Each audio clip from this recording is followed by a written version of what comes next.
çatırılıb.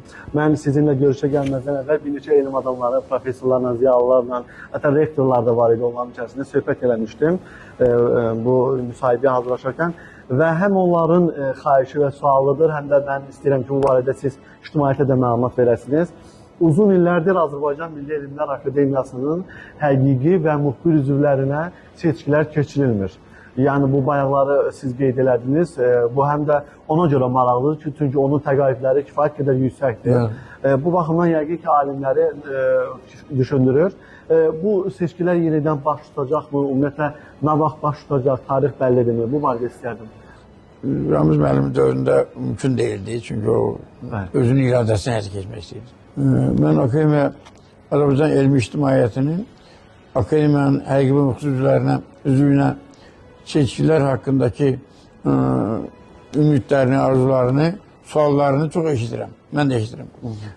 Onu məlumat vermək istəyirəm ki, 2024-cü ildə ölkəmizdə beynəlxalq miqyaslı COP29 tədbiri iqlim dəyişikliklərinə həsr olmuş silsilə tədbirlər keçirildiyi üçün və Akademiyada bu istiqamətdə üzərinə düşən xeyli dərəcədə məsul vəzifələrlə məşğul olduğu üçün həmin il bunun keçməsi uyğun deyildi.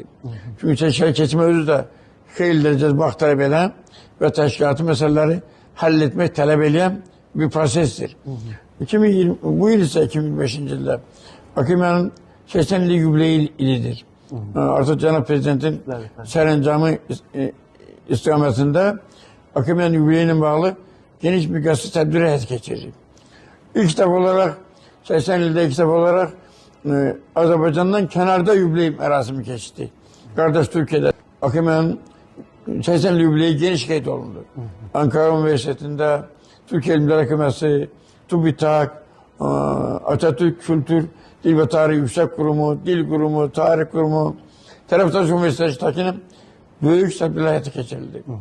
Eyni zamanda Karadeniz İqtisadi Əməkdaşlıq Təşkilatının İstanbul'da keçirilən tədbirlərində yubiley tədbirləri seçkilərlə bağlı çox sayılı təşkilatı məsələləri aparmaq üçün münasib deyil. Akademiyanın inkişafı üçün, yeniləşməsi üçün, elmin inkişafı üçün ümumiyyətlə seçkilərin keçməsi önemli olan vacib məsələlərdən biridir. Mən hesab edirəm ki, qarşıdakı ildə biz bu dediyim bu yubiley tədbirlərində yüksək səviyyədə yola salaraq, başa vuraraq seçkilərin keçməsi kimi məsuliyyətli bir işlə, həm də şərəfli bir işlə məşğul biləcək.